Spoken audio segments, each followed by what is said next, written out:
Hello everyone, welcome back to my channel. This is Manvir Singh. अपने constitution पढ़ रहे थे। Now the topic is preamble to the constitution. तो कई बेसिक सवाल हैं जो we will deal through the lecture. तो is the constitution preamble part of the constitution? The answer is yes. Can preamble be amended? Yes. जो 42th amendment थी उसमें secular, socialist and integrity words add किए गए थे। Can it be negatively amended? Yes. Is the preamble a source of basic structure? No. Articles हैं। A preamble was drafted and finalised on 26/11/1949 and it was enforced on 26/1/1950 जब constitution in force हुआ तभी same. So please open your bare act. जब भी अपने class कर रहे होते हैं तो बेयर एक्ट प्लीज़ रेडी रखिए।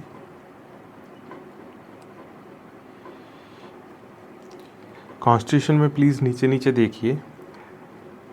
इन our constituent assembly this 26th day of November 26th day of 1949 we do hereby adopt, enact and give to ourselves this constitution. All right, now what's the meaning of the word adapt, enact and give to ourselves? So adapt means we adapt to the values and principles of this constitution. All right, enact mean we have the shape of a legal document by process of an enactment. And give to ourselves means we declare that we will be governed and guided by the constitutional principles, adhere to the express guidelines, provisions, values and principles of this constitution. All right, now let's come to preamble again. We, the people of India, have solemnly resolved to constitute India into a sovereign. First is sovereign, socialist, secular, democratic, and republic. So sovereign, socialist, secular, democratic, republic. So the word socialist, this and secular have been added by 42nd amendment. All right, ये नीचे लिखा हुआ है with effect from 3/1/1977. So it says to constitute India into a sovereign, socialist, secular, democratic republic. These are very important और इनका sequence भी important है। PT में पूछ लिया जाता है सबसे पहले सॉवरेन लिखा है या सेक्युलर लिखा है? The answer is sovereign. पहले डेमोक्रेटिक लिखा है या सेक्युलर लिखा है? सेक्युलर लिखा है। तो इसका सीक्वेंस भी आपको याद रखना चाहिए। To secure all its citizen justice. अब जस्टिस कैसा? Social, economic, political, liberty of thought, expression, belief, faith, worship, equality of status and opportunity, and to promote among all fraternity, assuring the dignity of the individual and unity and integrity of the nation. So to secure justice, social, economic, political, all right, liberty, thoughts की भी, expression की भी, belief की भी, faith की भी, worship की भी, और इक्वालिटी होगी स्टेटस की और अपॉर्चुनिटी की। प्रमोट फ्रेटर्निटी एंड इंश्योर क्या किया जाएगा? अश्योर क्या किया जाएगा? Dignity of the individual, unity and integrity of the nation. And now what do you mean by sovereign? Sovereign means it is not controlled, the country is not controlled by any other country. मतलब no other nation is above India. It basically means a country, मतलब country which has developed, which has a defined territory and has a independent government. तो sovereign का मतलब उसकी एक independent government है. All right. a country which has a independent government which is not controlled by any other government. So India is a sovereign country. Now republic, what do you mean by republic? It means basically the head of the state will be a elected persons. Now democratic, it is a form of government in which people choose leaders by voting. It basically means government for the people, government by the people, government of the people. All right. What does secular mean? Secular means the country is not concerned with religion. There will not be a state religion, and there will not be any kind of discrimination based on religion. कोई धर्मनिरपेक्ष, कोई state religion नहीं होगा और कोई discrimination भी नहीं होगा स्टेट के आधार. Now what does socialist mean? It was added by the 42nd amendment. वे ये काफ़ी ज़रूरी है, कौन कौन से वर्ड ऐड हुए हैं. सोशलिस्ट ऐड हुआ है. तो इट मीन्स इक्विटेबल डिस्ट्रीब्यूशन हो रिसोर्सेज का. एंड इसका बेसिकली एम है कि जो इनइक्वालिटीज़ इनकम की और स्टैंडर्ड ऑफ लिविंग की है ना, इनको एलिमिनेट किया जाए और better standard of living provide किया जाए. Now what's the difference between belief और faith? The words used are, जैसे आप यहाँ पे देखोगे, liberty of faith and belief. अब बिलीफ और फेथ में क्या फ़र्क है? अब belief is my belief, my personal belief. और फेथ क्या होता है? फेथ दूसरे ऊपर, ट्रस्ट अपॉन अदर थिंग और पर्सन. इट इज़, जो फेथ है ना, इंसिडेंटल है अपॉन समथिंग और सम अदर पर्सन. अब belief is something which is personal and internal to a person, and faith is trust upon other person और other thing. अब इन दोनों टर्म्स का प्रियम्बल में क्यों यूज़ किया गया? Just to emphasize that individual will not only have internal freedom, rather they also will have a freedom to believe or trust upon someone else or something else as well. किसी और पे भी कर सकते हैं. all right. now the words are justice, liberty and equality. These are all complementaries. These basically help in achieving, or for that matter say, for promoting fraternity in the society. So justice, liberty and your equality help in promoting fraternity of the society. What is fraternity? Fraternity is a feeling of mind. It cannot be enforced, it cannot be granted, but it can be obviously promoted. State has to play a role in this regard. It has to ensure that the 5 characteristics, that sovereignty, secularism, socialist, republic, democratic, and the 3 elements are your justice, liberty, equality. These are properly guaranteed to the people. If these elements are guaranteed, the people will have faith in the constitution. अगर ये 5 characteristics जो अपने ऊपर पढ़े थे, मतलब democratic, Republic, sovereignty, और 3 elements justice, equality, liberty, if these are guaranteed, then people will have a faith in the constitution and rest of the society. This is how fraternity can be developed in the society. Let's come now. Before 42nd amendment 84 words थे, अब 85 words हैं preamble में. Remember this for PT purpose. The constitution was drafted, then preamble was drafted. पहले constitution बना था, preamble फिर बना था. जो preamble was drafted and finalized only after the rest of the constitution was finalized. And it is summary of the constitution, वो भी सिर्फ 85 words में. This is very significant.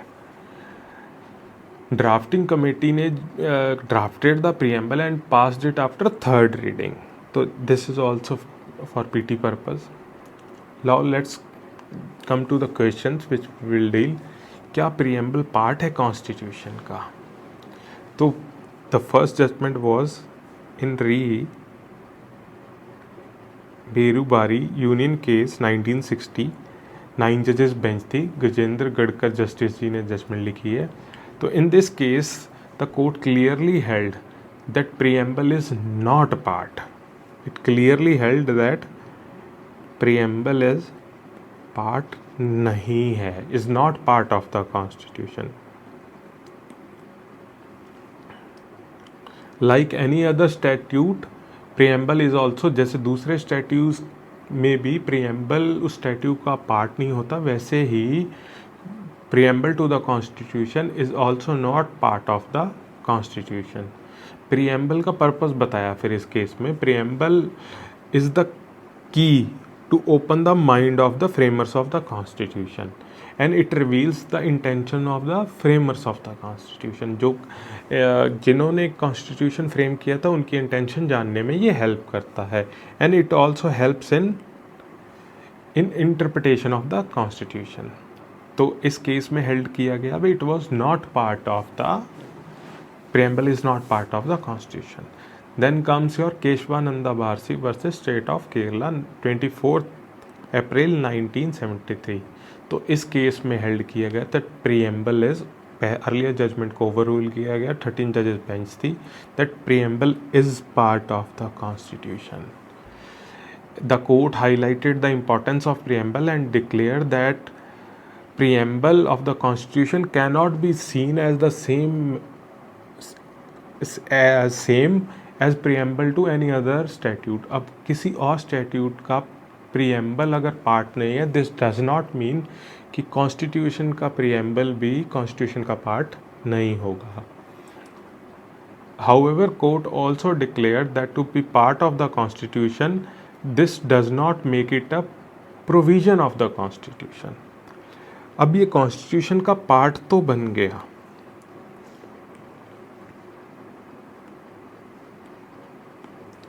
Part तो बन गया, पर this is not a provision of the constitution. ये constitution का प्रोविजन नहीं है, ये पार्ट जरूर बन गया है।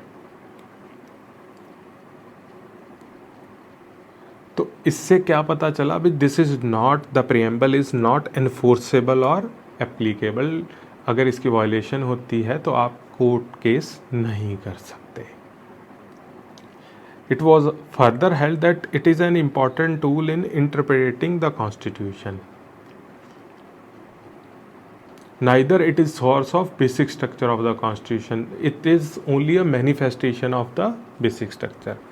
तो जो फर्स्ट केस था वहाँ पे हेल्ड किया it is not a part of the constitution, but Kesavananda Bharati case ने उसे ओवर रूल किया और कहा गया it is a part of the constitution but it is not a provision of the constitution का प्रोविजन नहीं है।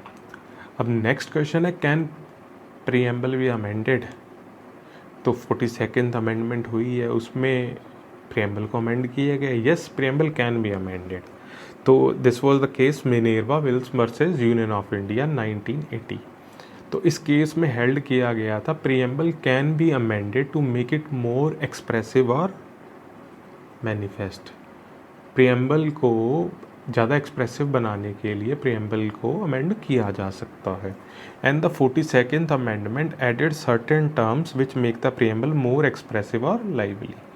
अब 42nd अमेंडमेंट में क्या ऐड किया गया था? सेक्युलर, सोशलिस्ट, इंटेग्रिटी, तीनों चीज़ें। जो ये कॉन्सेप्ट थे जो सेकुलरिज्म का, सोशलिज्म का, integrity, these were already implicit in the constitution, implicit थे कॉन्स्टिट्यूशन, पर बाय दिस अमेंडमेंट, इस अमेंडमेंट से what was implicit was made explicit. So the positive amendment of the preamble would not be unconstitutional. अब next question is the preamble a provision of the constitution? तो Kesavananda Bharati case में क्या बताया गया था? It is not provision of the constitution. It was held in the case of Kesavananda Bharati that preamble is not provision. ये part तो है but provision नहीं है। अब जो आर्टिकल 368 है ना, that talks about amendment of provisions of constitution. अब एक टेक्निकल क्वेश्चन आता है, अभी प्रीएम्बल प्रोविजन तो है नहीं, अब इसकी अमेंडमेंट आर्टिकल 368 के अंडर फॉल करेगी या नहीं करेगी, या फिर ये एक सिंपल मेजॉरिटी से ही अमेंड किया जा सकता है। तो इस केस में हेल्ड किया गया था अभी, ऑल्दो कॉन्स्टिट्यूशन जो प्रीएम्बल है ये प्रोविज़न नहीं है, पर प्रीएम्बल एक इम्पॉर्टेंट पार्ट है कॉन्स्टिट्यूशन का, तो इसकी जो अमेंडमेंट है वो सिंपल मेजॉरिटी से नहीं, बल्कि इसकी अमेंडमेंट फॉल करेगी आर्टिकल 368 के अंडर। तो स्पेसिफिकली अमेंडमेंट के लिए, for the purpose of amendment, preamble एक प्रोविज़न ऑफ द कॉन्स्टिट्यूशन है। सो it was held that preamble being an important part of the constitution shall not be allowed to amended outside shall not be, तो इसकी amendment 368 के under ही होगी। So for the purpose of article 368 the preamble would be said to provision of the constitution. Now I'll write the crux. क्या ये part है? The answer is yes. क्या ये provision है of constitution? Preamble is provision of constitution, तो answer दीजिए no. Exception क्या है? For amendment of preamble